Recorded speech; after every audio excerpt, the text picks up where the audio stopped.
Hi everyone, Ryan here. Today, let's step back to a summer day in 1853 when four enormous warships appeared off the coast of Japan. Their arrival shattered over 2 centuries of isolation. But this is not just a story of shock.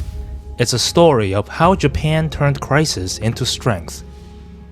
On July 8, 1853, Commodore Matthew Perry's black ships anchored in Edo Bay.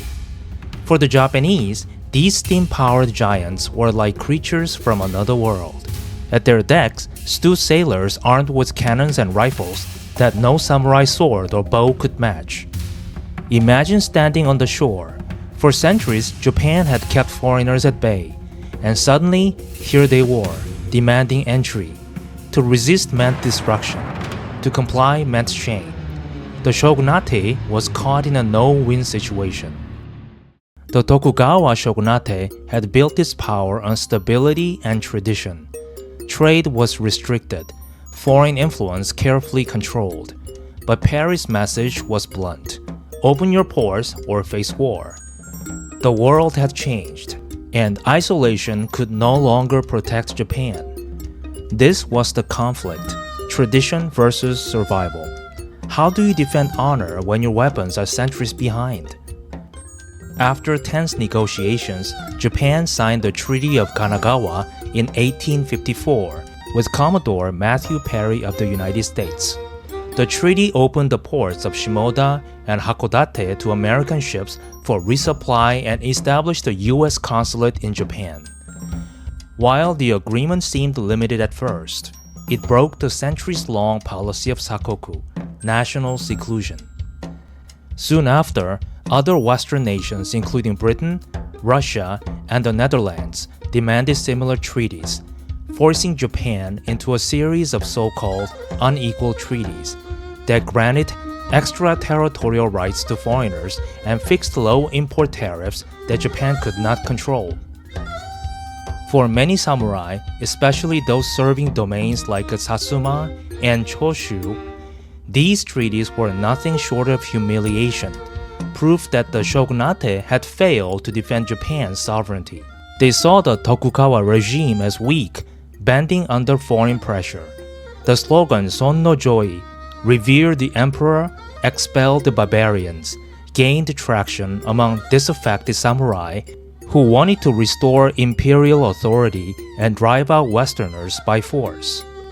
But not all samurai agreed. Some, like the reform-minded scholars and retainers in domains such as Fukui, Saga, and later Satsuma, saw Perry's arrival as a warning.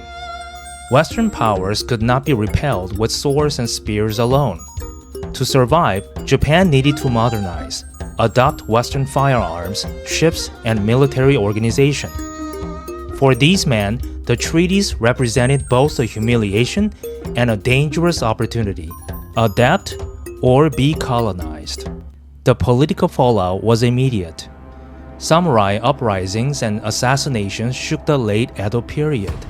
The Ansei Purge saw the shogunate crack down on critics, executing or exiling reformists.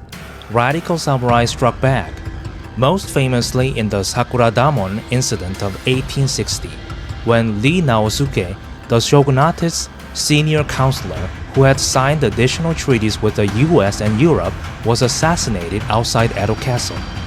From then on, the country split between those loyal to the shogun and those who rallied to the emperor, leading to the violent clashes of the 1860s, the Shimonoseki Campaign, the Boshin War, and finally the Meiji Restoration in 1868, when the samurai of Satsuma, Choshu, and their allies toppled the shogunate altogether.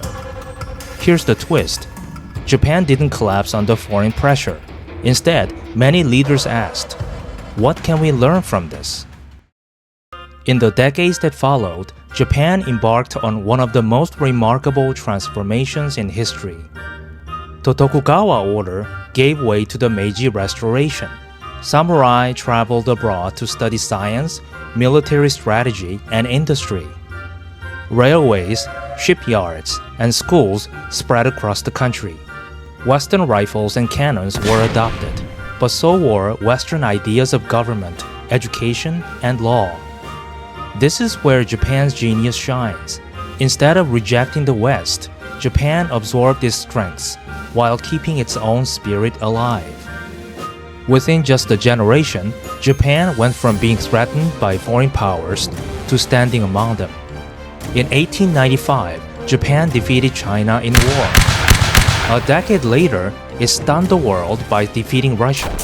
These victories proved that Japan had not only caught up with the West, it had become a modern power in its own right. But Japan's rise was also shaped by global rivalries. Britain, locked in its great game with Russia, viewed Japan as a useful partner to check Russian ambitions in the Pacific. Yet, London's support came with calculation. The British did not expect, nor did they want, Japan to actually defeat Russia outright. What they hoped for was a grinding war of attrition, where both Russia and Japan would exhaust themselves, leaving Britain's empire secure. We could say that Britain's plan didn't really turn out the way it had been originally intended.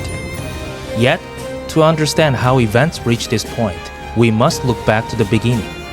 The arrival of the black ships was not just a threat, it was the spark that lit a fire. And in the end, that fire transformed Japan into one of the most dynamic nations of the modern world. History often begins with fear, but what matters is how a nation responds.